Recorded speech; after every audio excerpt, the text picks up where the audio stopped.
Prefiero ser un cerdo a ser un fascista. Canta el nombre del programa, Prohibido trabajar, Muy fan de ese eslogan. Andrés, bienvenido, ¿cómo estás? Hola, bien, gracias por invitarme. De nada. Hoy vamos a hablar un poco de Ucrania, de la guerra, de cómo está la situación ahora mismo. Quiero decir que estamos en directo, como podéis ver arriba de vuestras pantallas. Podéis hacerle preguntas a Andriy si queréis preguntar algo sobre la situación de Ucrania ahora mismo.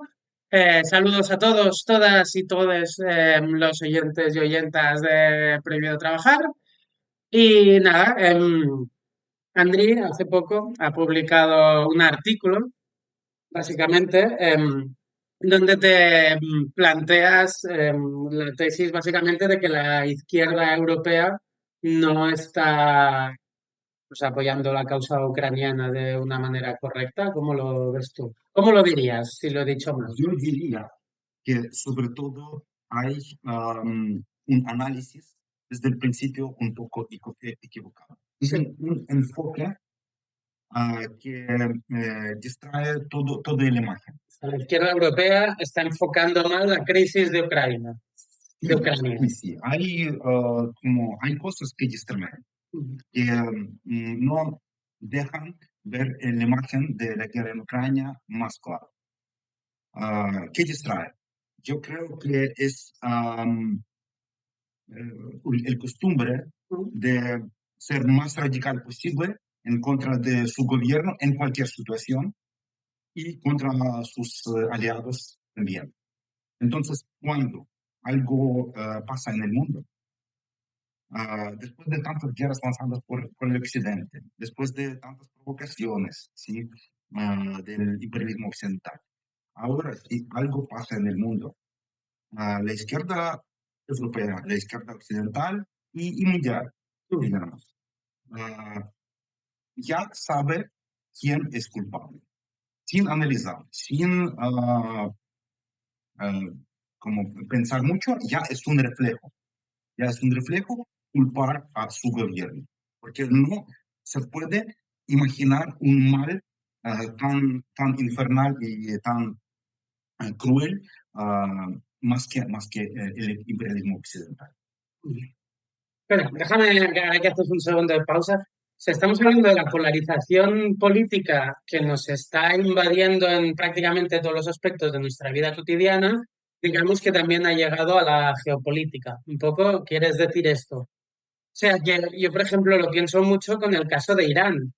Como Irán está contra de Estados Unidos, vamos a favor de Irán, pero Irán es un régimen teocrático que, por cierto, tenemos una entrevista en el canal sobre Irán, si queréis verla. Pues Irán es un régimen teocrático que no defiende las libertades de su pueblo, pero apoyamos a Irán porque está en contra de Estados Unidos. Tú te quejas un poco de la visión simplista que se tiene ahora mismo de la geopolítica. Una imagen simplista, una imagen blanco y negro. Blanco y negro, donde responder a cualquier crisis en el mundo es culpar a su gobierno en cualquier situación y sus aliados también. O buscar cómo culparlo y buscar excusas para los que oponen a eso. Incluso cuando la fuerza que opone está tan equivocada como Rusia. Y entonces, ¿qué pasa? La famosa democracia Rusia. Todos sabemos de la libertad de complot en Rusia, ¿no? Es que es un poco como el régimen teocrático de Irán, Rusia. No tan duro para sus propios ciudadanos, no tan duro todavía, pero tiene el espacio para avanzar en su represión. Y mira qué pasa, que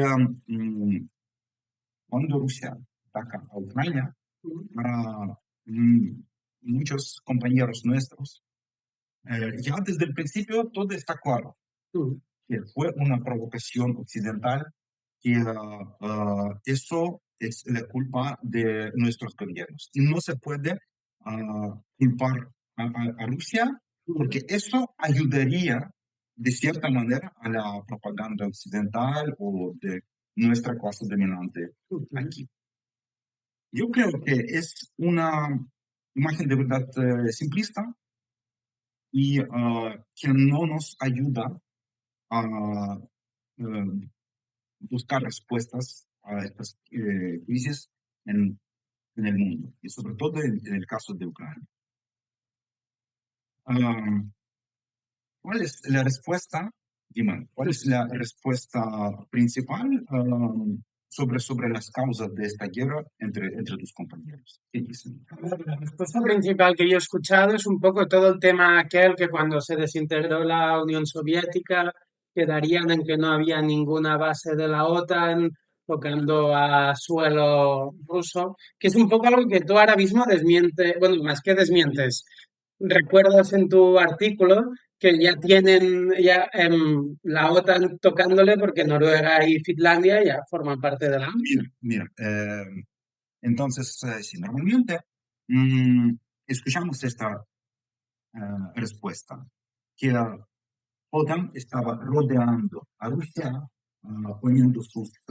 sacando sus bases militares, sus misiles, sus no sé, bases de aviones, cerca de la frontera de Rusia.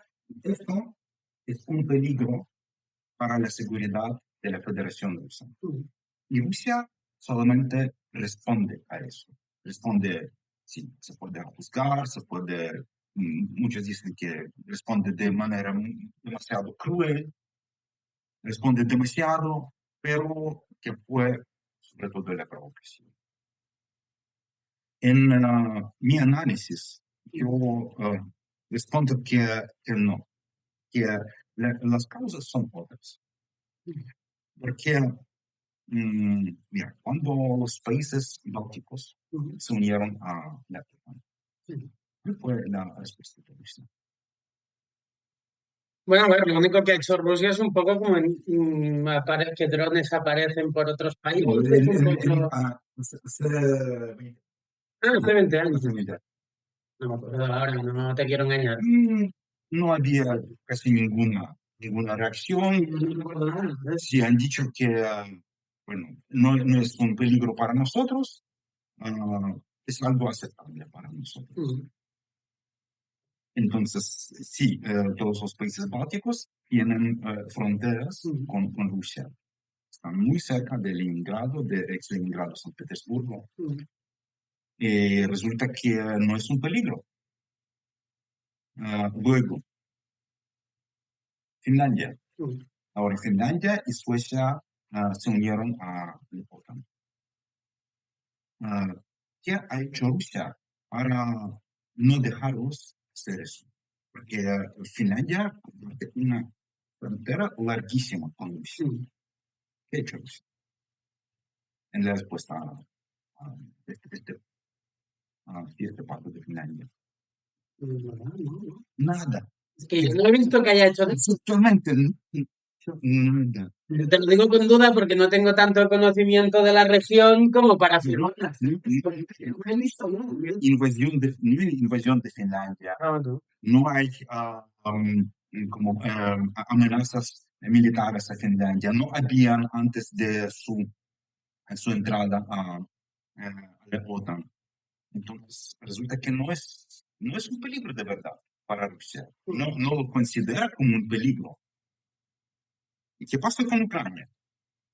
Si de verdad Ucrania tenía oportunidades de unirse a la OTAN, ¿qué piensas? Pero si ya se ha visto, ¿no? Si Ucrania hubiera tenido oportunidades para la OTAN, la invasión hubiera empezado antes, seguramente, viendo lo que ha hecho Putin. ¿No crees? Quiero decir, Básicamente. básicamente lo que yo tengo entendido es que Ucrania tenía, o sea, como un prepacto comercial con la Unión Europea que en un futuro podía llevar a formar parte de la Unión Europea, pero sin OTAN. OTAN nunca ha estado en la mesa. ¿He dicho algo incorrecto? Ya sabes que me encanta que me corrijan en la cara, ¿eh? O sea, si me equivoco. Yo insisto que en el caso de Ucrania, la cuestión de su participación, su con participación en la OTAN como miembro, nunca ha estado sobre la mesa, nunca, desde el principio. Y hay un ejemplo muy claro. Incluso antes de 2014, antes de la anexión de Crimea, ¿sí? En Crimea hay una ciudad muy militarizada que se llama Sebastopol. Sí. Una ciudad famosa por la guerra también del siglo XIX. Pero Sebastopol, ¿cómo se llamaba antes? Porque Sebastopol. siempre ha sido Sebastopol. Bueno, antes de colonización rusa, tenía un nombre de tártaros, Sí. de tártaros Akyar, pero cuando Rusia colonizó Crimea, estaban llamando a sus colonias de manera griega para demostrar que somos la gente blanca, colonizamos a las tierras salvajes. Es como San Petersburgo, que haya cambiado de nombre 15 veces. Eso fue una colonización, colonización de colones como, no sé, como en América o en Australia. Sí. Entonces, esta ciudad es muy militarizada. Es básicamente una ciudad, base militar, base naval rusa. Y también había una pequeña armada ucraniana, pero en general es la base naval rusa. Dime una cosa, la OTAN, como un bloque militar, como una organización militar, puede aceptar un nuevo miembro con base militar de otro país nuclear en su terreno. No hace pinta, no parece que les apetezca mucho, a no ser que quieran iniciar un conflicto. Exactamente, porque la primera cosa de cada bloque es no meterse a una guerra peligrosa y además a una guerra nuclear. Es la tarea de cualquier gobierno, si no son como estúpidos, ¿verdad? Claro que no quieren meterse, si no hacen suicidio, no meterse en una guerra nuclear. Y por eso yo insisto que desde el principio, incluso antes de 2014 y después de 2014, y antes de 2022 y ahora, nunca la cuestión de la OTAN nunca ha estado sobre la mesa en el caso de Ucrania. Ucrania tiene 0 oportunidades de formar parte de la OTAN. Hasta allá. Sí, sí. O sea, que digamos que, bueno, algo que no parece sorpresa para nadie, pero que los argumentos de Putin eran una falacia, eran mentiras, desde el principio. Mira, estos O argumentos... sea, no, quiero decir, la lógica nos lleva a decir... Mira, es una cuestión de verdad, es una cuestión muy interesante. ¿Cuáles argumentos? Porque él no ha hablado sobre la OTAN, porque él, mejor que otros, sabía que Ucrania no puede formar parte de la OTAN, porque ni un país de la OTAN, excepto quizás países bálticos, ¿sí? Podría aceptar su solicitud. Putin sabía eso mejor que otros, mejor. Y él tiene otros argumentos. Los argumentos que la izquierda occidental no quiere escuchar. Y estos argumentos Putin repite siempre, repite, pero la izquierda occidental tiene su explicación que se cabe muy bien a su agenda, a criticar a la OTAN, criticar sus gobiernos y culpar a ellos en esta guerra. Los argumentos de Putin son otros y sobre todo son ideológicos. Los argumentos de Putin dentro de Rusia, ¿cuáles son? Cuéntanos un poco. fuera de Rusia. Sus argumentos principales. Por ejemplo, en tu artículo mencionas una entrevista que le hizo Tucker Carlson. Pero vamos a empezar más o menos con cronología. Sí. 6 meses, más o menos 6 meses antes de la invasión, en 2021, Putin de repente publica un artículo. No escribe artículos a menudo. Escribe artículos solo con ocasiones muy fuertes. Sí. Putin prefiere subirse encima de un oso y salir a cazar antes que escribir un artículo. Me imagino yo, ¿eh? Cuando él escribe un artículo, ya es algo de verdad importante para él, sobre todo para él. Es porque quiere marcar un punto importante, entiendo yo. Un inciso. Una encíclica. Sí. Y él publica una encíclica. Este artículo ideológico se llama sobre la unidad del pueblo ruso y el pueblo ucraniano. En este artículo, totalmente pseudocientífico, anticientífico, pseudohistórico, en este artículo él explica su visión de la historia rusa y explica que básicamente no existe la nación ucraniana. No existe. Que los ucranianos es una parte de la nación rusa. Que, bueno, la nación rusa, la gran nación rusa, tiene tres pueblos. Los rusos blancos, que son bielorrusos, y Bielorrusia es la Rusia blanca, originalmente. Y los rusos menores son ucranianos. Históricamente también hay otro nombre de Ucrania, Malorosia, que se usa normalmente por los chauvinistas rusos. Bueno, y ellos... ¿Qué significa? O sea, Bielorrusia iba dicho como Malorrusia. No. Bielorrusia es Rusia blanca. Sí. Malorrusia es no del mal. Es de Es menor. menor. Originalmente eso significa que somos una Barcelona ciudad antigua y Barcelona más grande. Como un núcleo de donde sale todo el resto. Y Ucrania, como Rusia, los estados satélites, un poco. es el núcleo, como la cuna. Sí. La cuna En realidad es Kiev. Deberíamos decirles quién.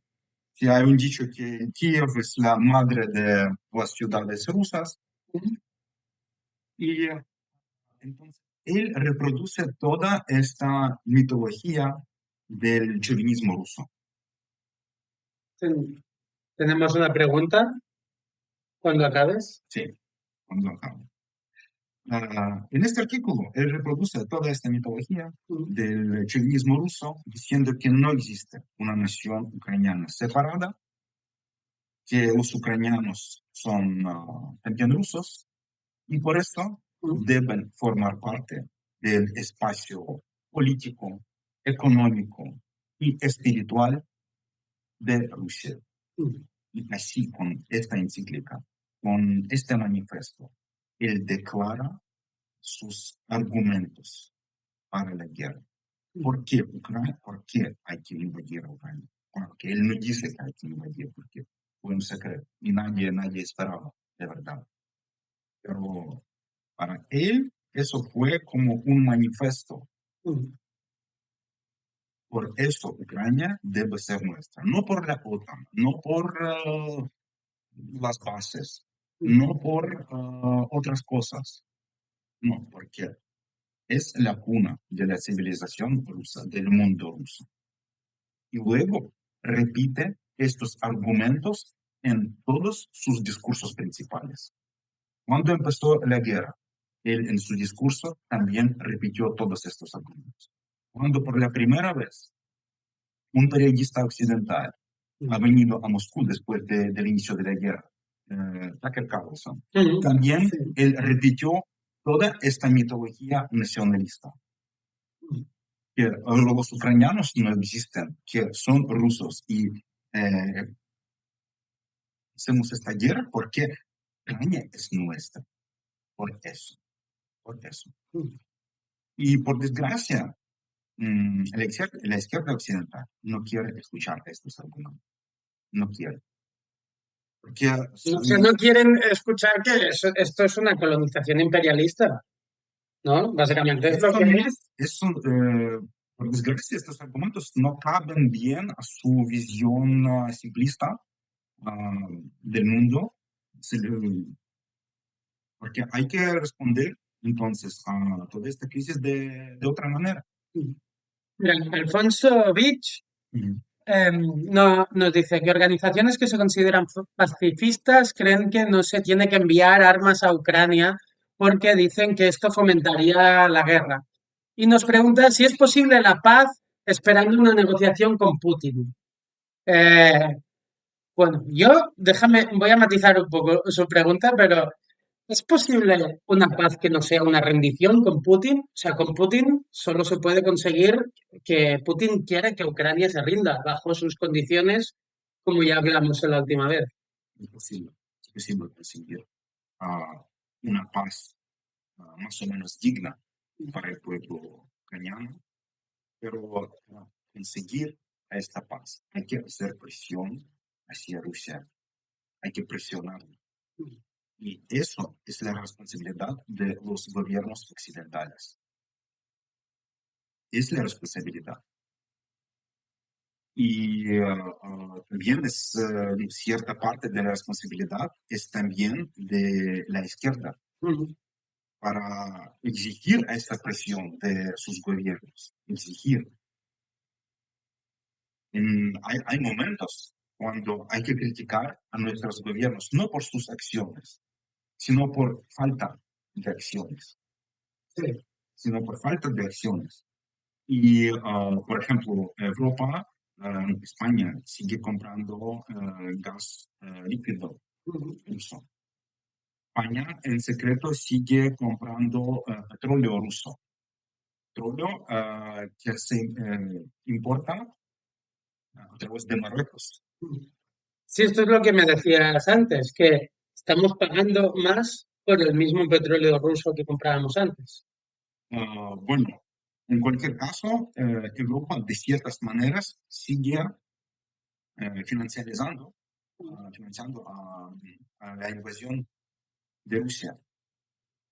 Y además hay falta de acciones contra, por ejemplo, la flota de tanques rusos, ¿sí? La flota de sombra, que se llama. Ahora, por fin, empiezan un poco a parar estos tanques con petróleo en el mar Báltico, en el mar Mediterráneo, poco a poco, pero es la medida que de verdad puede afectar a la economía rusa, de verdad. Dejar de comprar petróleo ruso. Además, parar su exportación a otros países a través de parar su flota de sombra. ¿Y hay alguna otra industria que aún sigamos comerciando nosotros con la industria rusa? Bueno, hay muchos sectores, hay muchísimos sectores. Cuando, por ejemplo, la exportación, sanciones funcionan solamente cuando hay control. Pero después de varios meses de nuevas sanciones, Rusia intenta elaborar como maneras de evitar las sanciones, ¿sí? Establecer nuevas rutas de importación, por ejemplo. Y por eso hay que controlar cómo las empresas siguen estas sanciones. Porque Rusia, incluso para sus misiles, para sus drones, estos grandes iraníes, importa electrónica desde el occidente. Sin estos componentes, sin estos detalles, no se puede construir ni misiles ni otros tipos de armas que siguen matando a los ucranianos. Y las sanciones como tales no son eficientes cuando no hay control. Y en control, la Unión Europea falla bastante. Hablemos de las sanciones actuales que tiene Rusia, porque o sea, le impusieron sanciones cuando empezó la invasión en Ucrania, pero en 2 o 3 meses parece que ya había negociado acuerdos paralelos para seguir vendiendo lo mismo a través de intermediarios, como es el ejemplo de Marruecos, si no entiendo mal.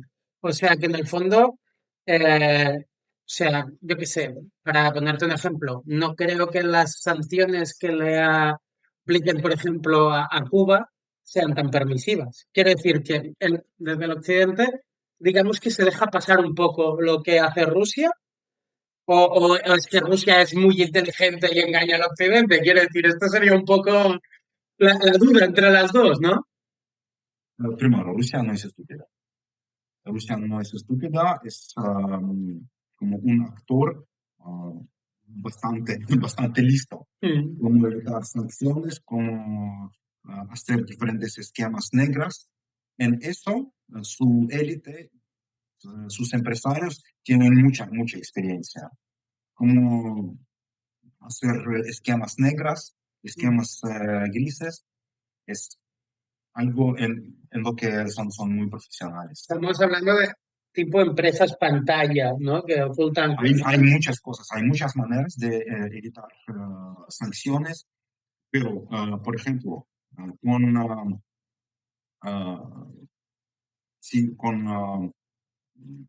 importación de electrónicas high-tech, Sí. que son muy necesarias para la producción de armas en Rusia. Hay, ¿cómo se llaman cosas donde producen todo? Fábricas. Fábricas pequeñas, ¿sí? No, en fábrica, que por mi castellano. No pasa nada. No sé, la verdad es que ahora mismo. ¿En qué trabaja una máquina? Las máquinas. O sea, las máquinas producen. Sí, las máquinas. Hay máquinas de altas tecnologías que son muy necesarias para la producción y que se puede controlar, por ejemplo, su uso. Sí. Se puede controlar el comprador final.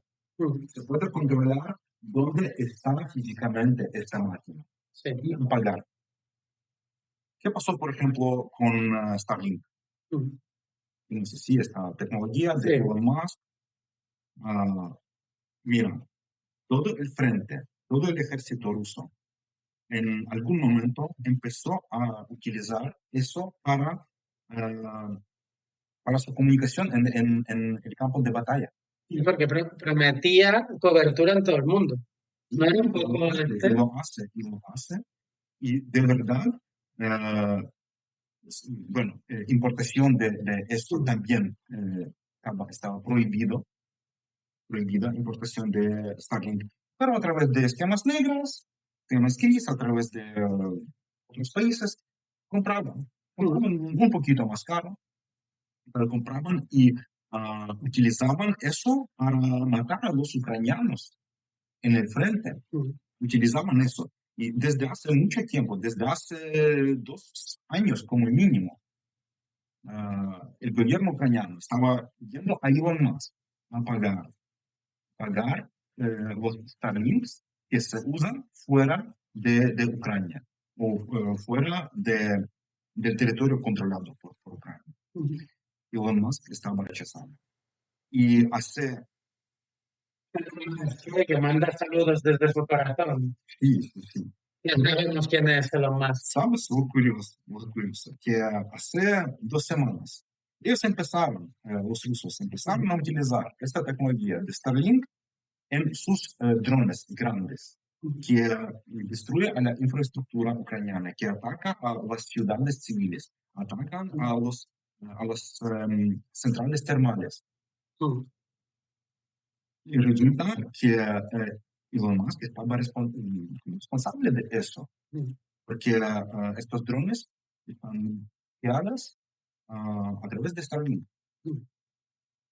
Y resulta que el nuevo ministro de Defensa ucraniano pidió a Elon Musk, por favor, ya eso sube, eso cruza todas las límites, todos los límites. Que matan a los civiles ya con eso. Drones grandes, hay que apagarlos. Y yo no sé de qué manera, por qué, en cuál motivación, pero Elon Musk por fin ha apagado. Ha apagado. Mira, No sabemos qué está detrás de esta decisión, pero después de 2 años, sí que ha apagado. bueno, puede ser que lo que esté detrás de la decisión es que ya no es amigo de Trump. Puede ser. Es que estos millonarios que se pelean entre ellos, amigo, ya lo sabes tú. Sí. Hay grandes juegos, pero por estos juegos perdemos vidas de nuestros ciudadanos. Sí. Ahora un poco menos, porque por fin esta tecnología está apagada para los rusos. Y ¿sabes qué? El ejército ahora ha perdido, ese ejército ruso, ha perdido sus capacidades de avanzar tan eficiente como antes, porque han perdido la comunicación. La comunicación es todo en el campo de batalla. Al final Starlink, imagino que también es un poco un ejemplo, ¿no? Quiero decir, ¿qué otras tecnologías americanas o occidentales está usando Rusia para atacar a Ucrania? Bueno, yo no soy experto en No, pero hay tecnologías para producción de misiles, producción de otros tipos de armas, sí, en tanques, en aviones militares. Se usa mucha la electrónica occidental y básicamente no controlan sanciones. Bueno, por eso que es un poco la respuesta. Sí, o sea, que digamos que ha habido, o sea, ¿cómo lo diríamos? Se vio al principio como una solidaridad, aunque sea, no sé cómo decirlo, no sé si llegar a decir solidaridad falsa por parte de Europa y Estados Unidos, cuando incluso en los partidos de la Liga se ponía la bandera de Ucrania, pero a la hora de la verdad me recuerda un poco el caso con Palestina, que, por ejemplo, al final hay países como España que han estado denunciando Israel y el genocidio que estaba cometiendo en Palestina, pero no llegaron nunca a aplicarles sanciones ni a cortar el comercio con Israel. Da la sensación de que con Rusia ha sido 3/4 de lo mismo. No, son cosas un poco diferentes, bastante diferentes, porque Israel como mínimo está en el mismo campo, sí, en el mismo bloque, más o menos bloque occidental, y Rusia no. Por eso son ejemplos muy distintos. Pero respondiendo a esta pregunta, sí, un dicho en inglés dice, friend in need is friend indeed. Un amigo de verdad es un amigo con problemas. O sea, que cuando tienes problemas salen los amigos de verdad. Sí. Sería algo así Sí. la frase. Sí, exactamente. Mira, cuando ahora Ucrania está tan desgastada por esta guerra, que nos falta todo. Pues, estos países, estos gobiernos occidentales, cada uno soluciona sus problemas políticos. Porque, bueno, para cada este gobierno occidental, ¿cuál es la tarea principal? ¿Cuál es su misión principal de cada político, cada presidente? Ganar elecciones. Exactamente. Ellos viven para ganar elecciones, no viven para hacernos la vida mejor. Exactamente. Ganar elecciones. Todo el resto es secundario o, no sé, Terciario, sí, sí. terciario, poco importante. Poco importante. Entonces, cuando salen dos alternativas, ayudar a Ucrania, por ejemplo, de verdad, Mm. o perder buenas relaciones con Israel, Mm. o ganar elecciones. Ellos siempre eligen ganar elecciones. Siempre eligen ganar elecciones. Sí, sí. Y por eso sí, se acostumbran mucho a los problemas grandísimos de Ucrania. No ayudan, en serio, no ayudan tan como Ucrania necesita. Sí, sí. Y también, o sea, me acuerdo que la primera vez que te entrevisté, hablamos de la Rus de Kiev y toda la historia del nacimiento de la nación rusa, y todo eso. Y también un poco vinculándolo a que Rusia se autodenomina, más bien Moscú, la tercera Roma. Entonces ellos también se creen como herederos de la tradición romana. Supongo que esto les lleva también como que autojustifica su imperialismo y justifica pues invasiones como la de Ucrania. O sea, quiere decir que parte de toda la reflexión que les ha llevado a invadir Ucrania proviene de esta superioridad moral que adquieren al autodenominarse los herederos de la Roma clásica. Yo no diría que es una línea tan directa, así que desde Roma hacia Moscú. No digo que es lo que dicen ellos, no digo que sea verdad. Yo creo que ellos se refieren un poco a Roma, pero Reliquias romanas que están en Moscú. no se refieren mucho a eso.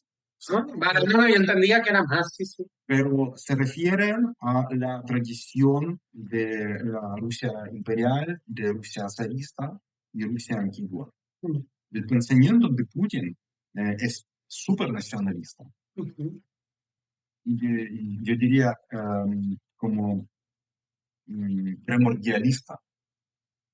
Cuando Putin siempre habla, ¿Primordialista qué quieres decir? hay como dos tipos de teorías de naciones. Una es constructivista, que es más materialista, que las naciones es un constructo más o menos que fue nacido en, bueno, en el siglo XIX, XVIII, sí, con capitalismo. Con la teoría del Estado-Nación y todo eso. Sí, sí, todo eso nace con avances de producción, de medidas de producción. Es una explicación más o menos marxista. Sí. Y hay otro tipo de teorías de nación primordialista. Las naciones es algo, es una constante, que existen desde el tiempo súper antiguo, que llevan miles de años. Cuando Putin habla de Rusia, dice la estabilidad rusa de 1000 años, milenaria. Él de verdad cree que existe una continuación entre Rus de Kiev desde hace 1000 años y Rusia, Ucrania, Bielorrusia de hoy en día. Nosotros como materialistas entendemos que esto tiene muy poco de ver con la actualidad, muy poco. Pero los nacionalistas con este pensamiento primordial, ellos piensan, no, que hay naciones que existen durante mil o miles de años, y en Israel es otro ejemplo. Cuando dicen que esta tierra nos está prometida por Dios, que nuestros ancestros vivían aquí desde hace, no sé, 3000 años, que nuestro derecho a esta tierra está escrito en la Biblia, es también un ejemplo muy claro de primordialismo. Y eso de verdad une mucho a Israel y a Rusia en sus justificaciones. Sus justificaciones totalmente ideológicos y profundamente nacionalistas y primordialistas de sus agresiones. Bueno, Israel, perdón, Rusia no está mandando progromos a Israel, ¿no? A día de hoy. O sea, bueno, tal vez la palabra me he equivocado, pero sigue mandando gente a colonizar Palestina. Bueno, es otro tema. Podemos decir que una gran parte de Israel es ruso-hablante, que es de Rusia, y ahora 40% de esta colonización viene de Rusia, pero es otro tema, no es una política como una estrategia. Venga, tenemos otra pregunta de Alfonso Beck. Dicen que estamos en una guerra híbrida en Europa y nos pregunta si tiene alguna similitud la guerra de Rusia contra Ucrania con la guerra que hubo en España contra el fascismo en los años 30. O sea, cuando el lanzamiento de Franco, lo que se llama popularmente la Guerra Civil Española. Sí, dice si tiene algunas similitudes con la guerra híbrida que estamos viviendo ahora mismo en Europa, que se considera la guerra de Ucrania. Aunque yo también empezaría hablando del concepto guerra híbrida, si quieres, y luego me cuentas si tiene algo que ver con la guerra civil o al revés. No sé cómo prefieres responder. No, una guerra híbrida es una guerra indirecta, sí, quizás a través de medidas indirectas, provocaciones, sabotaje, sí, ciberataques, guerra de información falsa, propaganda. En todo eso sí que Rusia está metida con Europa, está metida y está atacando diferentes objetivos en Europa. Pero bueno, sobre la guerra en España,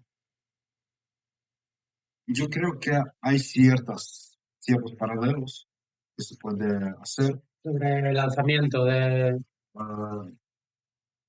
Yo entiendo a qué refiere nuestro seguidor. Él refiere a lo que la República no recibió las armas que necesitaba. Y en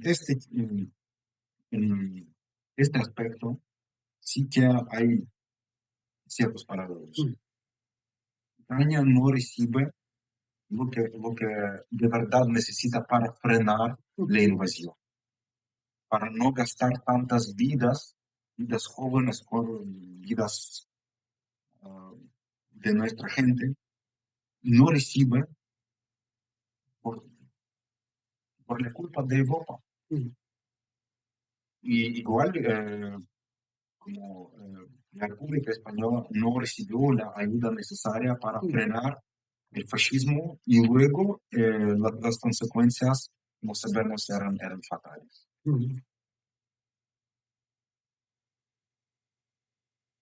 Ahora mismo, ¿cómo está la resistencia ucraniana? De verdad, la situación está muy, muy dura porque Rusia por fin decidió utilizar todos los métodos de terror. Todos los métodos de terror contra la población civil.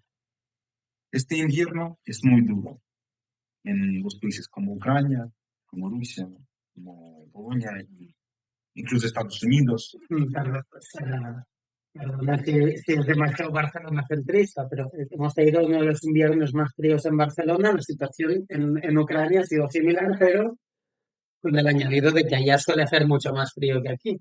Mucho más frío. Pero quiero decir que es equivalente. O sea, nosotros hemos tenido un invierno más frío en proporción a nuestro invierno y en Ucrania lo mismo. Imagina -7, -10, -15, -20 grados Celsius. Son las temperaturas de Kiev, con nieve, con nevadas. Había más o menos qué temperatura habría en Kiev. Yo creo que -5 o -7. Estamos 10-15 grados por debajo. Sí, sí. Y Rusia empezó a bombardear con toda la fuerza, bombardear a las centrales térmicas, la infraestructura de calefacción. En Ucrania tenemos una calefacción centralizada. Cuando una central, Regiones. no, como en una ciudad, hay varios en los que proveen el agua, o sea, las baterías, el agua caliente, proveen unas centrales térmicas. Destruir estas centrales térmicas o destruir centrales eléctricas, porque sin electricidad tampoco ellas pueden funcionar. Claro. O funcionar las bombas, por ejemplo, las bombas que bombean agua, no las bombas de bombean agua. Pues se apaga la calefacción. Imagina estas temperaturas sin calefacción. Una ciudad de 3 millones. Es algo, bueno, yo no digo que en Ucrania hay genocidio, yo no digo eso, pero algunos crímenes de guerra tienen pinta de intento, como de intenciones genocidales. Eliminar la población. Sí.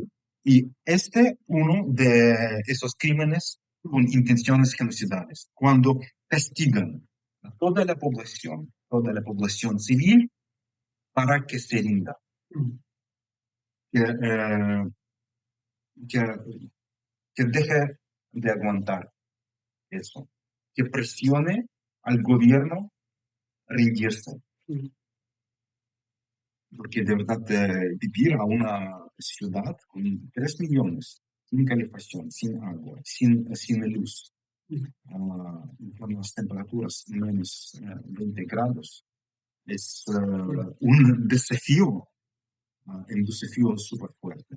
También puedo decir que la clase trabajadora ucraniana demuestra ahora todo su heroísmo, porque los trabajadores de electricistas están reparando día y noche, están reparando a la infraestructura. Los bomberos, los otros trabajadores de infraestructura, ¿sí? Son héroes, son de verdad héroes ahora. Algunos fueron matados por misiles, porque cuando están después, por ejemplo, de un ataque, están reparando a la central, viene otro vuelven a bombardear. Vuelven a bombardear, se llama double tap, golpe doble, que está prohibido bien por las convenciones internacionales. Y estos trabajadores mueren en su puesto de trabajo intentando salvar a la población civil. Y son de verdad héroes. De eso habla muy poco en el occidente y en general en el mundo. Pero yo creo que tenemos que saber eso y darnos cuenta que Ucrania lucha heroicamente cada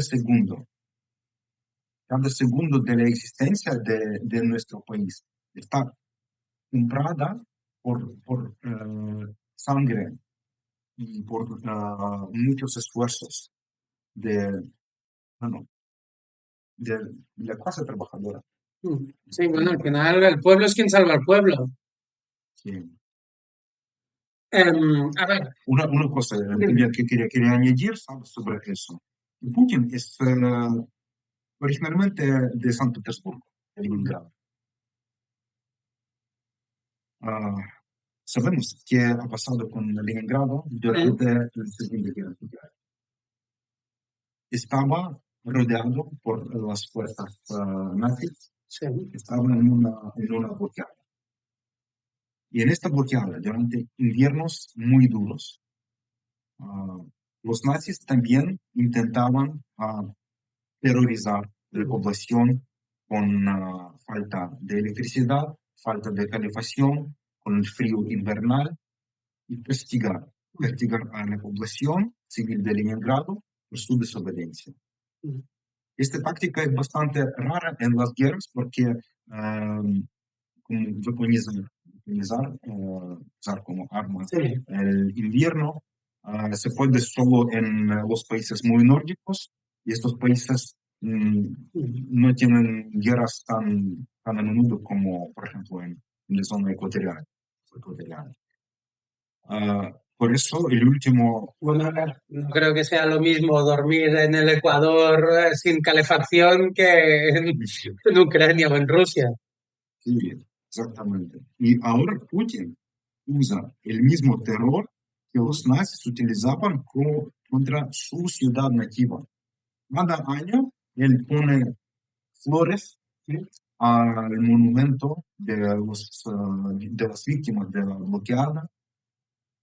Y ahora, al mismo tiempo, hace... Es lo de la película de Enemigo a las puertas, ¿sabes? Eso fue sobre Stalingrado. Ah, vale. Es que cambian tanto de nombre a las ciudades rusas, Sí. te meten en un lío. Mira, tengo un alumno, hola Diego, que nos manda saludos. Pues eso, lo que estábamos diciendo. Em, ¿A qué te refieres? O sea, ¿que pone flores? ¿A qué te refieres? Que Exactamente. como da homenaje Sí. a las víctimas de la bloqueada nazi de Leningrado. Muchos de ellos murieron del frío, el frío invernal durante las heladas. Y ahora hace igual, hace el mismo terror contra otra ciudad de ex Unión Soviética, también muy, que sufrió mucho durante la Segunda Guerra Mundial, hace él lo mismo. Es una coincidencia muy curiosa, que siempre en sus discursos, en su ideología, él siempre se refiere a la Segunda Guerra Mundial, siendo que podemos repetir ganando como eliminando a los nazis y tal, que nosotros es nuestra otra Segunda Guerra Mundial, ¿sí? Otra guerra antifascista y tal. Se puede decir que, de verdad, de cierta manera, ellos repiten esta guerra, pero del otro lado, del lado de los nazis, porque hacen las mismas cosas con Ucrania, con Kiev, con Kharkiv, que hacían los nazis con Leningrado, Stalingrado y otras ciudades soviéticas. Bueno, y no solo eso, mira, nuestro amigo Diego está listo para el partido. Fantástico, Diego. Mira, no solo eso, sino que yo creo que sería interesante ver un poco cómo está el mapa de Ucrania ahora mismo. ¿No crees tú? Para ver un poco, porque da la sensación de que Rusia lo que quiere es dejar a Ucrania completamente bloqueada sin salida al mar. Tenemos aquí un mapa que ha hecho la gente del orden mundial. Voy a adaptarlo un momento y ahora lo pongo en grande en pantalla y si quieres lo comentamos. Donde se queda también una gran aglomeración, una gran zona. La zona esta que vemos más en rojo aquí abajo. Mira, Diego nos pregunta, Mira, cómo está actualmente Ucrania. Gracias, Diego, por preguntar, ya lo estamos diciendo. Y lo rojo sería la zona de la guerra. Lo rojo sería la parte que Rusia ha conquistado. ¿Sí? Exacto. Y esto de aquí que ves, un poquito más en gris que vemos aquí, esto sería la frontera rusa. Lo Sí. primero que conquistó fue esto, Crimea, que fue en el 2014. Sí, empezó en 2014. Y después empezó por aquí, que es, bueno, la zona de Donetsk. Ujú. ¿Cómo se dice? Es que era la región Donbass. Donbass, que no me salía. Y como ves, le está cortando completamente toda la salida al mar a Ucrania.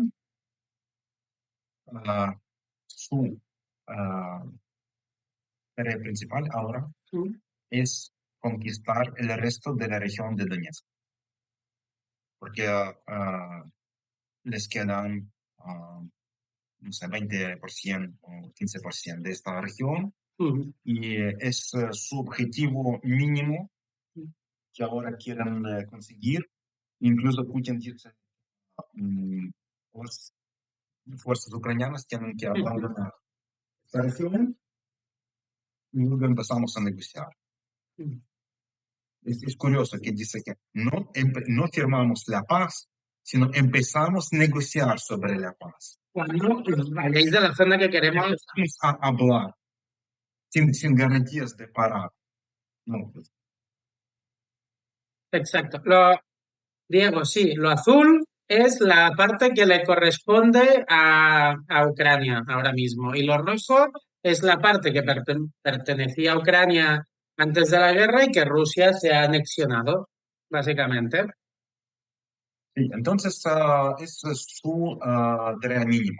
Mm. Un poco el ejército ruso es, ¿sabes? Es tan poderoso para conseguir todo lo que quieran muy fácil. Esto te lo voy a preguntar, porque parece que Rusia ha necesitado mucha ayuda para llegar a donde está. O sea, cuando empezó la invasión, la gente entendía que, que Rusia iba a conquistar Ucrania en una semana.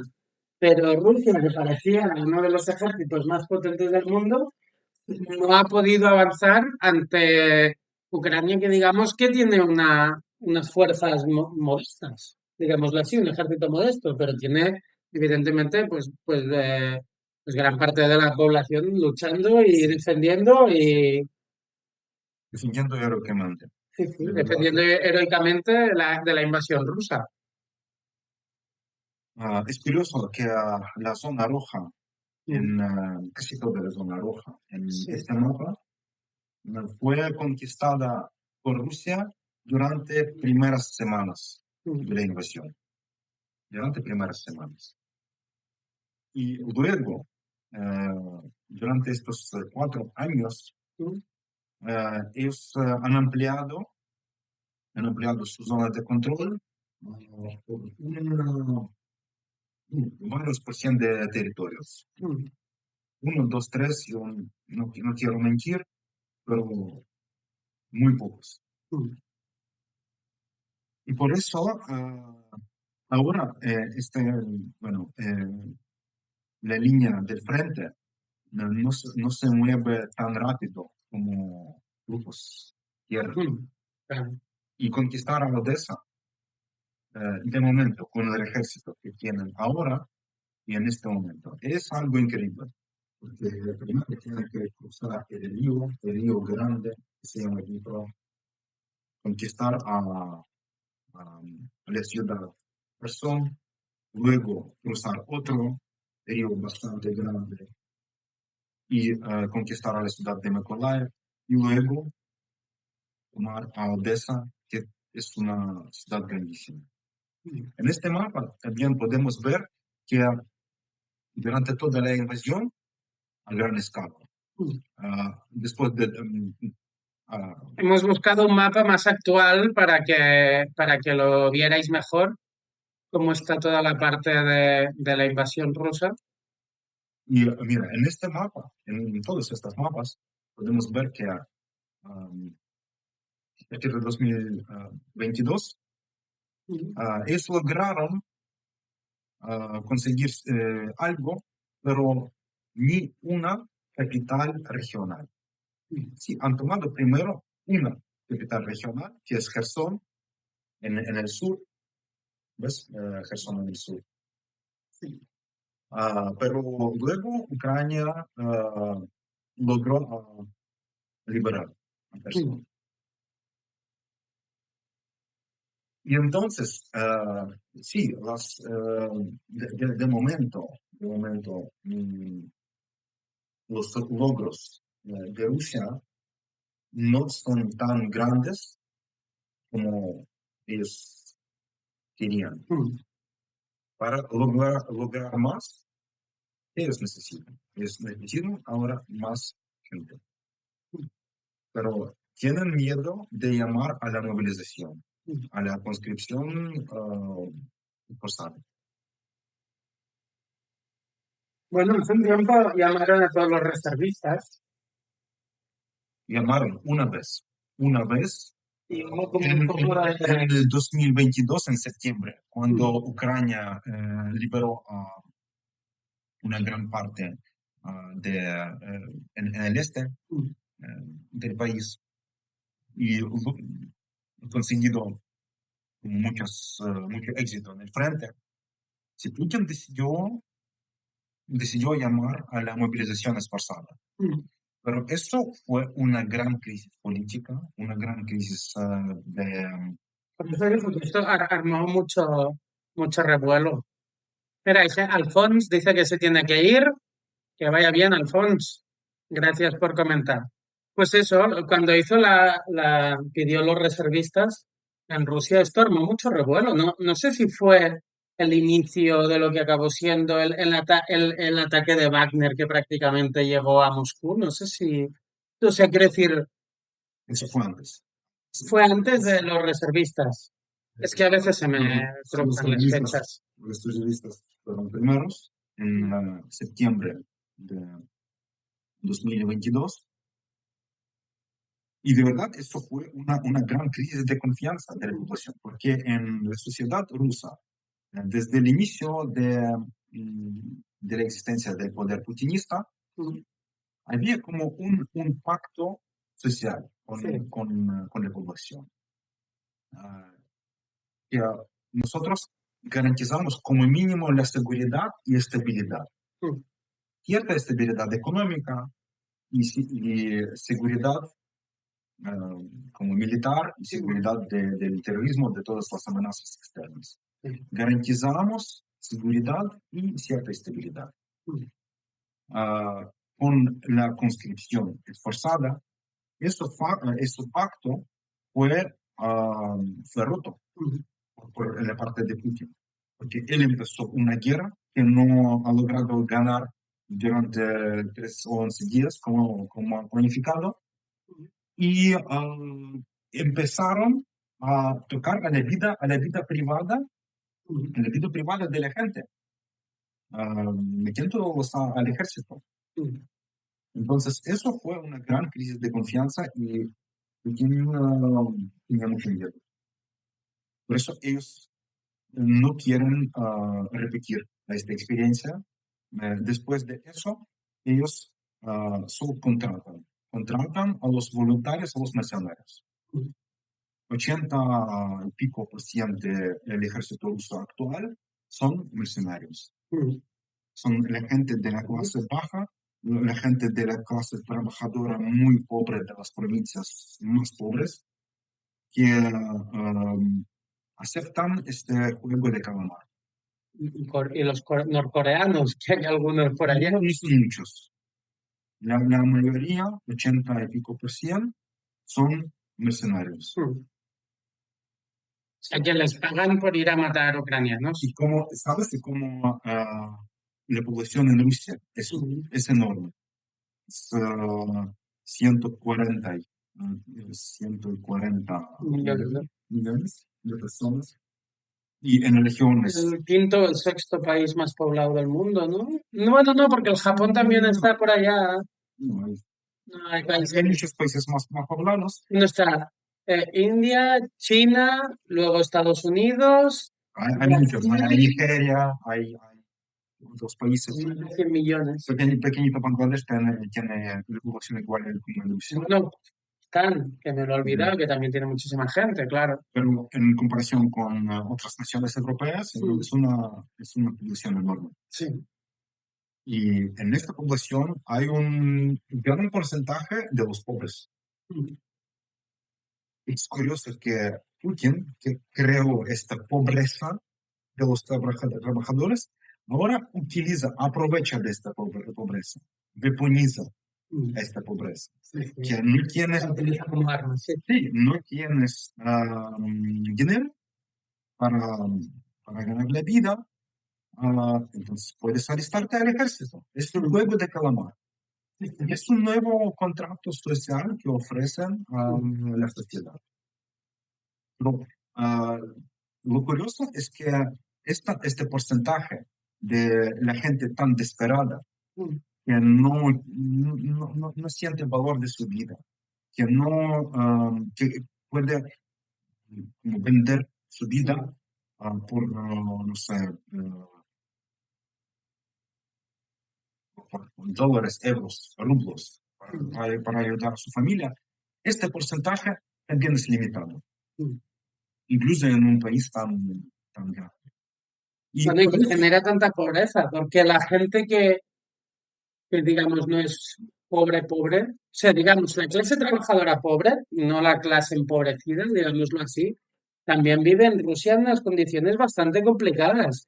Quiero decir que los alquileres también están altos, que normalmente la clase trabajadora debe vivir lejos de sus centros de trabajo, que no hay muy buenos transportes públicos, con lo que se generan grandes atascos en las autopistas. O sea, yo solo he visitado San Petersburgo de Rusia y una trabajadora me contaba que cada día estaba 4 horas en el coche, 2 para ir a trabajar y 2 para volver, porque no se podía permitir una casa en la ciudad y que siempre, cada mañana, había unos atascos tremendos, que San Petersburgo vivía bajo unos atascos brutales. Mira, espera, que Diego se va a ver el partido del Barça, que empieza ahora. Bueno, esperemos que gane el Barça, Diego.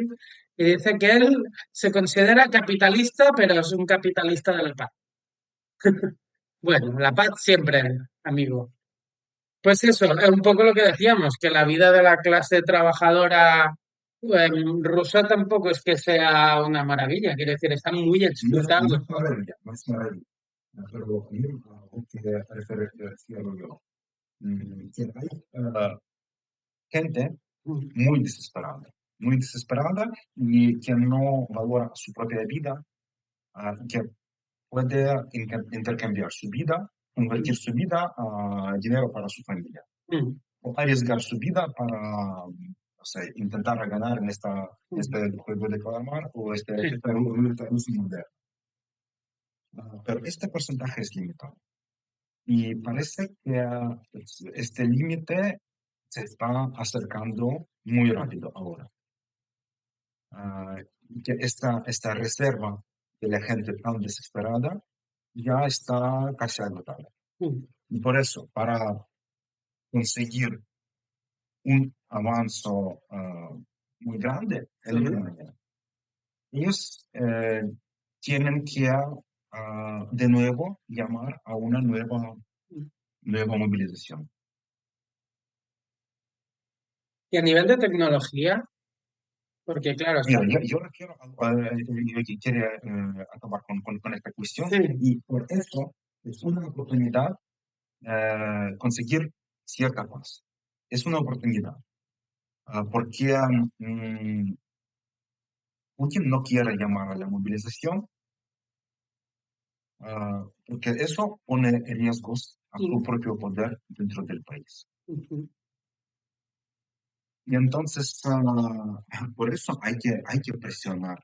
O sea, se puede conseguir una paz digna cuando se acaban estos mercenarios, básicamente.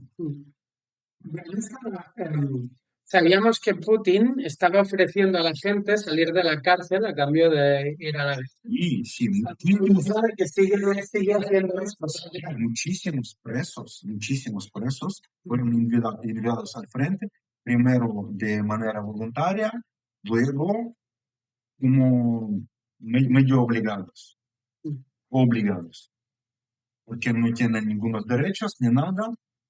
Entonces es un recurso súper grande para la guerra.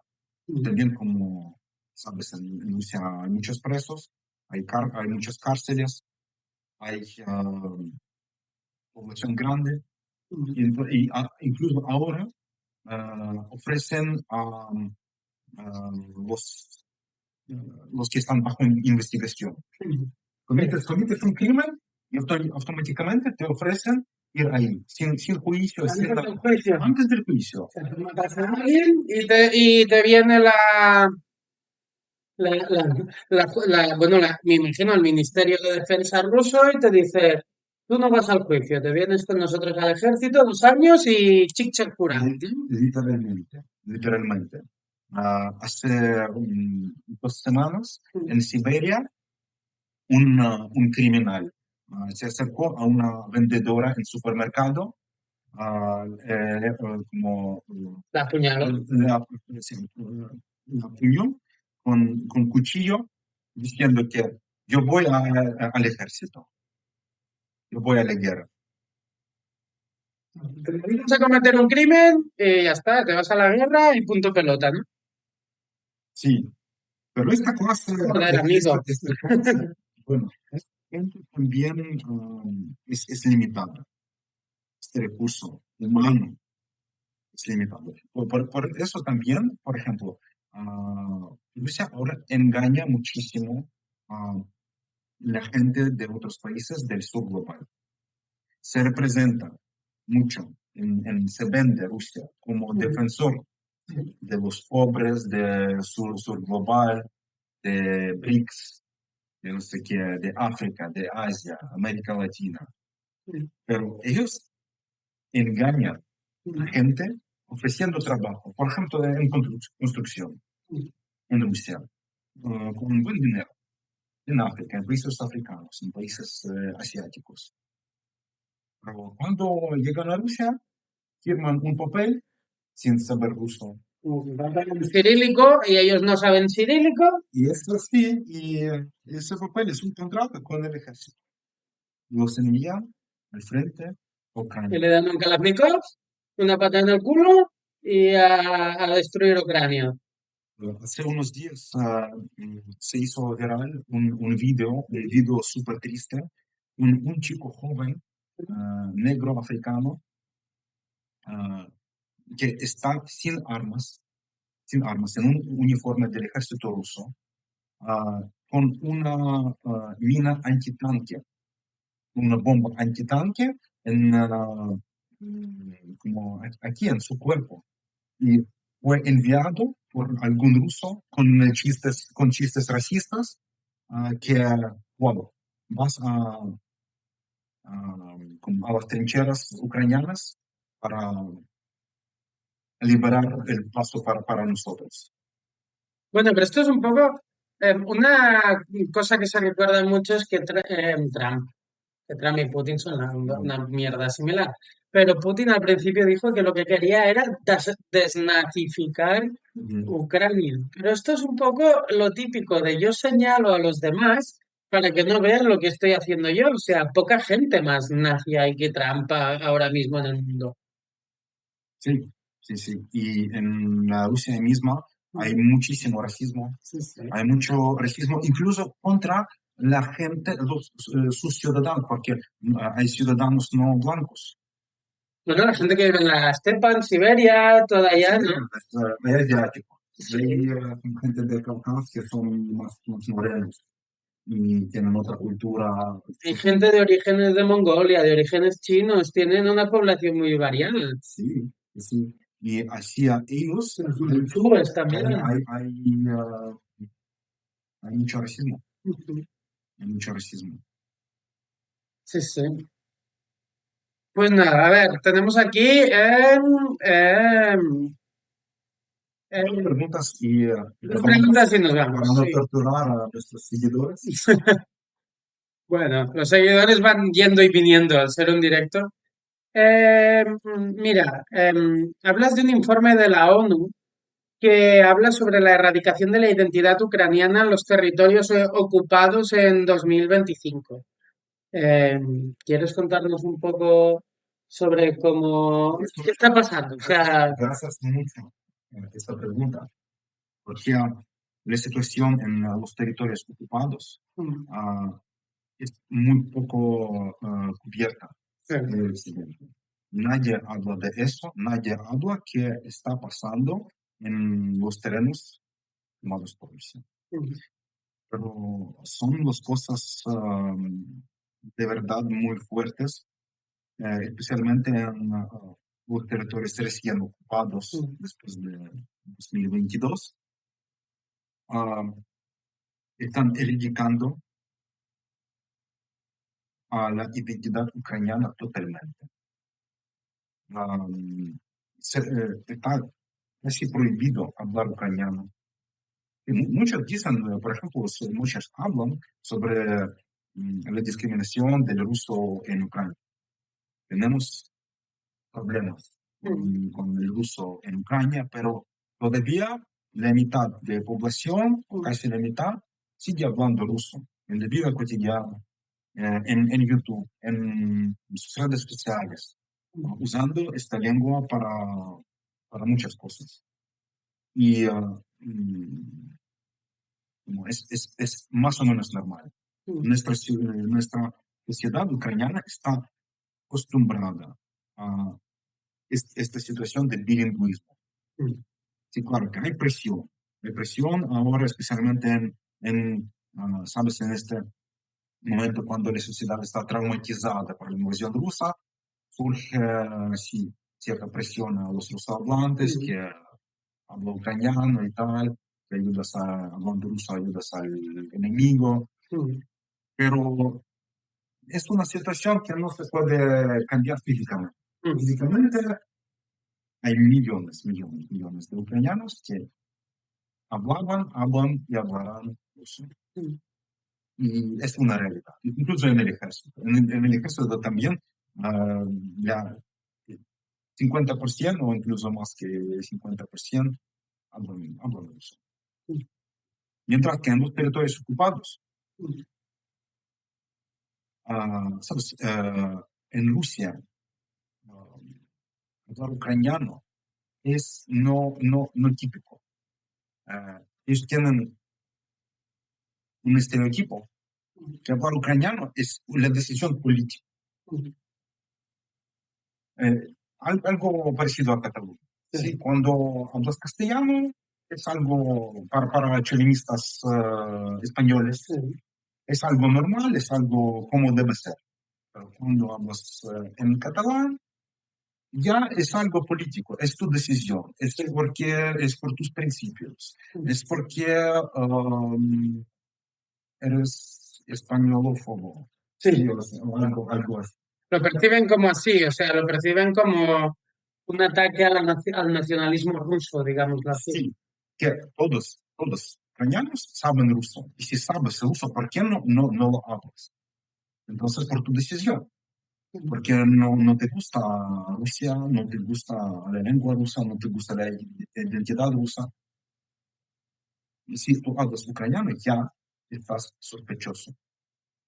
Y también es que aquí en Cataluña nos encontramos con el falso argumento este de que el catalán es una lengua y es un dialecto. No sé si este argumento también surge en Rusia o... También surge en Rusia, claro, pero ahora básicamente niegan la existencia del ucraniano y niegan el derecho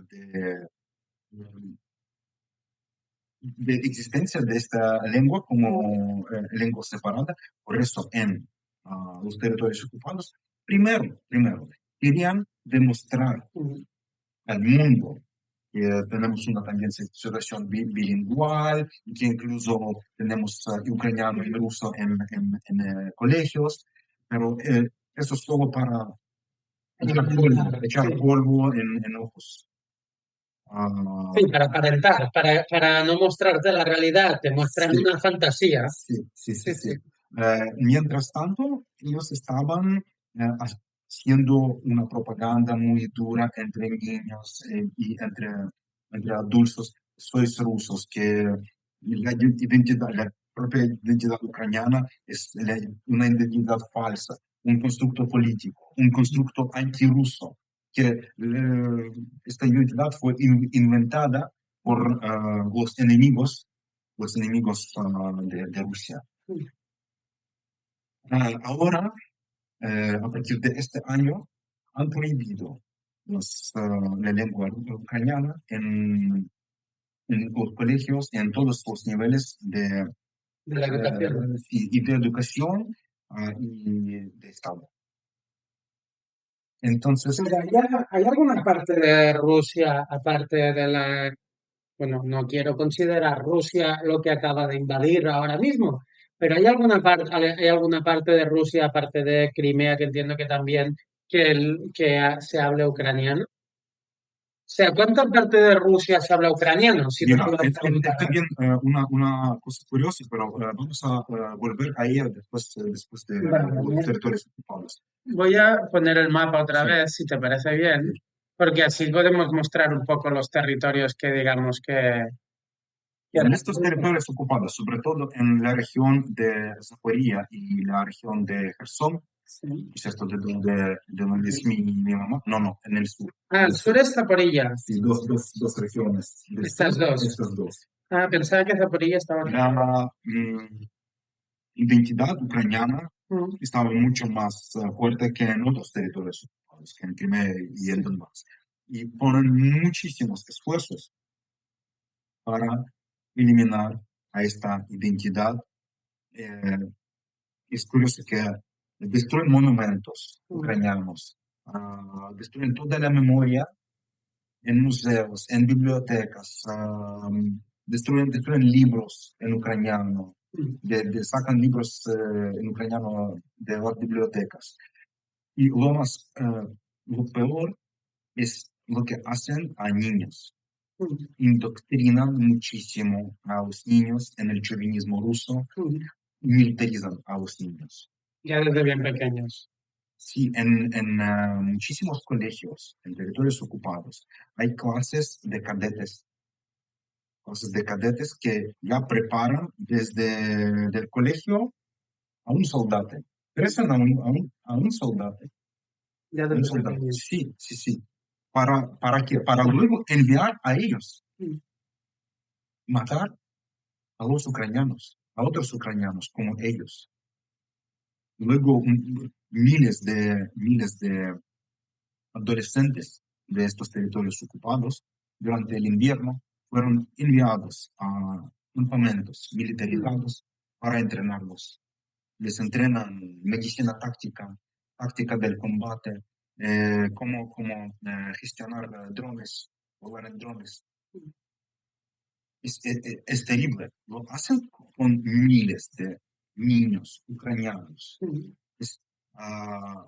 ¿Sabes? Alterar la composición étnica en un territorio ocupado es una gran violación del derecho internacional, del derecho humanitario, y también se considera como una cierta forma de limpieza étnica. Es prácticamente suplantación de la población. Y por eso, ¿sabes cuál es una gran diferencia entre Rusia y Israel? Israel, en su ocupación, ve una gran distancia con la población indígena, gran distancia étnica, genética, religiosa, con palestinos, por eso quieren ganar más terreno posible con menos palestinos posibles. Sí. En Rusia hay otra táctica, ganar más territorio posible con más población posible. Esa asimilación, la suplantación de la población es lo que está haciendo Israel en Palestina, y lo que quiere Rusia sería una asimilación. Asimilación, correcto. Asimilación. Y esto es también lo que pasó en Cataluña después de Franco, que prohibieron el catalán durante 40 años, asimilando a la población para que aquí no se hablara catalán de forma natural, sino imponer la lengua castellana. pero de una manera mucho más dura que en Cataluña, mucho más dura. Y lo curioso es que se puede ver también estas tramas Aquí también sacaban a la gente de sus casas y les detenían para hablar catalán. yo no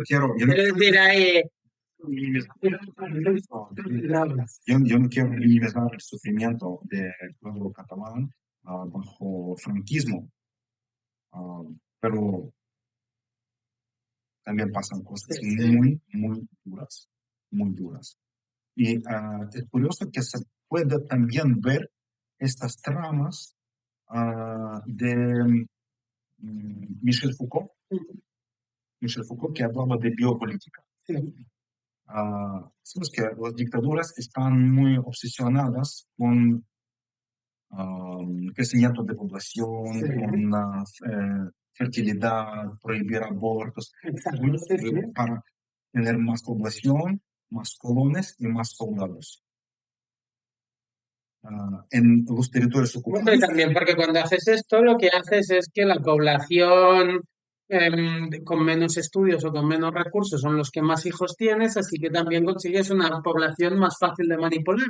Y sobre todo porque las dictaduras bien sabemos que no invierten mucho en una educación pública que cree ciudadanos críticos, sino que lo que hacen es directamente adoctrinar. Tengo un libro por aquí que es muy interesante que se dice Aprendiendo a obedecer, que explica un poco cómo el sistema educativo sirve para adoctrinar a la clase obrera lo que quieren. Y evidentemente en una dictadura es mucho peor. Eso también. Y eso hacen con su propia población en Rusia, pero en los territorios ocupados, literalmente ven la población como material biológico para conquistar, reeducar, adoctrinar y utilizar luego en sus guerras. Sí, sí. Para seguir invadiendo en sus guerras o también para poblar Siberia. Ahora hay programas también de reemplazar población ucraniana en estas regiones ocupadas.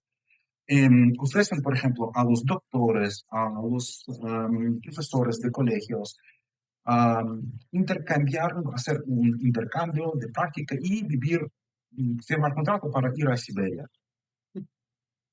Y en sus clases... Ir a Siberia siempre suena muy mal, amigo.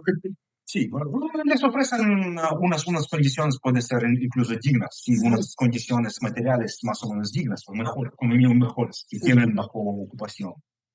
Pero también lo hacen por propósito, para reemplazar estos ucranianos con la gente más leal, con los colonos, desde la Rusia misma. También es curioso que también hay paralelos en Israel en eso. Hacen colonización. Y los desplazamientos forzosos. Sí, ofrecen hipotecas como Israel en las tierras ocupadas. Hay como estos settlements ilegales. Sí, que me sale de colonización, ¿no? Los establecimientos, es algo así. Sí, los asentamientos ilegales. Asentamientos. Las palabras. Y Rusia en las ciudades ocupadas también hace eso, invitando a los colonos del resto de Rusia con hipoteca más barata, con algunas preferencias en trabajo o algo así. Y hay que hablar de eso, hay que hablar de lo que está pasando en territorios ocupados, porque no es tan fácil. No es tan fácil. Y todavía hay mucha población que quiere que Ucrania libera a ellos. Bueno, supongo que ya lo has visto. Para acabar, te hemos puesto el perfil de Instagram. Que, ¿lo llevas tú con alguna persona más o tú solo? Para que la gente te siga, si quiere, que aquí pues pones informaciones sobre lo que está pasando. En la página de Instagram, os invito a seguirla, Ucrania Solidaridad, todo junto. Se puede encontrar materiales muy interesantes que no son consensuales en mainstream media. Hablamos sobre la política de Palestina. Esto es lo que me contabas ahora sobre el tema de los cadetes. Sí. Los jóvenes ucranianos son mandados a invadir lo que queda de Ucrania. Sí. Pues hablamos de territorios ocupados, hablamos de los secuestrados ucranianos, hablamos de los presos políticos, hablamos de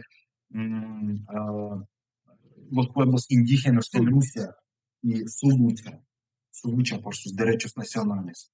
Hablamos de la economía de Rusia, hablamos de la izquierda ucraniana y nuestra lucha por también las condiciones más dignas para la clase trabajadora, la lucha incluso antifascista y la lucha sobre nuestros camaradas en las filas del ejército. También hablamos de estas cosas, entonces os envío a seguir. Pues nada, recordar el perfil de Instagram. Aquí lo tenéis, Ucrania Solidaridad. Te voy a hacer una última pregunta rápida antes de irnos. Y básicamente porque hemos hecho esta entrevista hablando de Ucrania, a Putin lo hemos mencionado alguna vez, pero no hemos mencionado a Zelensky. Me gustaría si me puedes decir cuál es tu opinión de Zelensky a día de hoy. Las últimas veces sabemos que a nivel ideológico tú y Zelensky no estáis de la mano, digámoslo así, pero también has reconocido su valentía en otras ocasiones. No sé, ¿cómo está ahora mismo tu opinión respecto a Zelensky? Yo voy a hablar más sobre la sociedad ucraniana. La sociedad ucraniana me parece que está más y más cada vez cansada de este presidente, que hay muchas preguntas sobre la corrupción y sobre sus estrategias y sobre otros asuntos. Entonces, la población ucraniana está más y más cansada. Yo tengo dudas que él puede ganar las elecciones. Yo tengo dudas. Puede ser sí, puede que no. Pero por supuesto que hay muchas señales del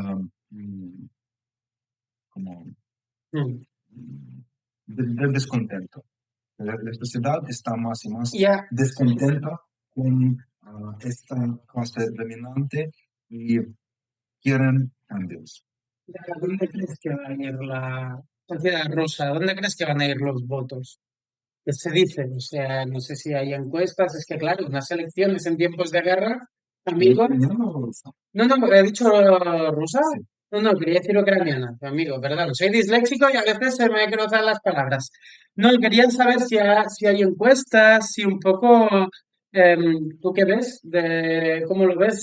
De un lado, las encuestas demuestran que la sociedad quiere cambios políticos y más quieren paz.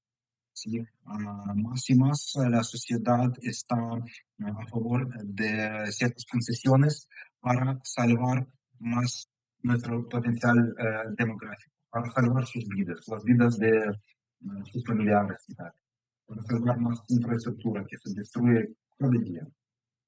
Pero de otro lado, se ve cierta resiliencia, sigue resiliencia de la sociedad, que todavía la sociedad no quiere hacer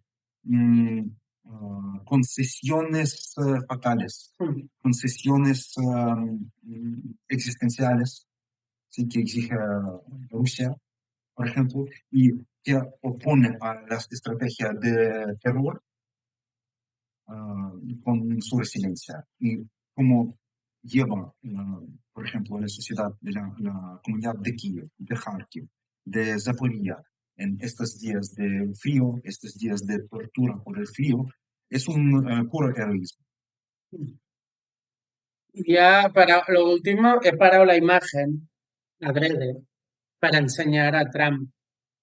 Y quería que la última pregunta fuera por el señor imperialista Donald Trump, que una de las primeras medidas que tomó cuando llegó a la presidencia de Estados Unidos fue dejar de apoyar todos los envíos que estaba haciendo Joe Biden.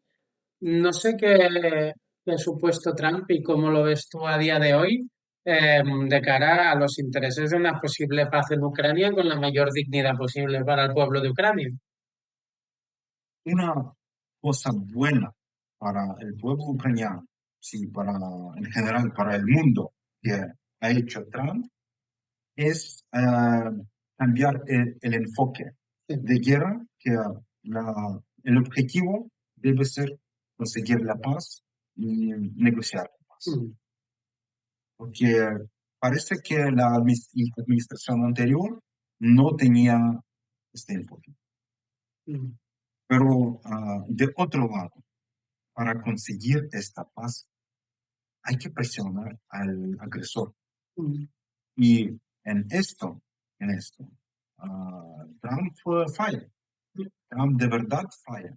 Podría presionar a Rusia muchísimo más, con toda su riqueza, con todo su potencial, o con todas las herramientas que tiene el hegemón mundial.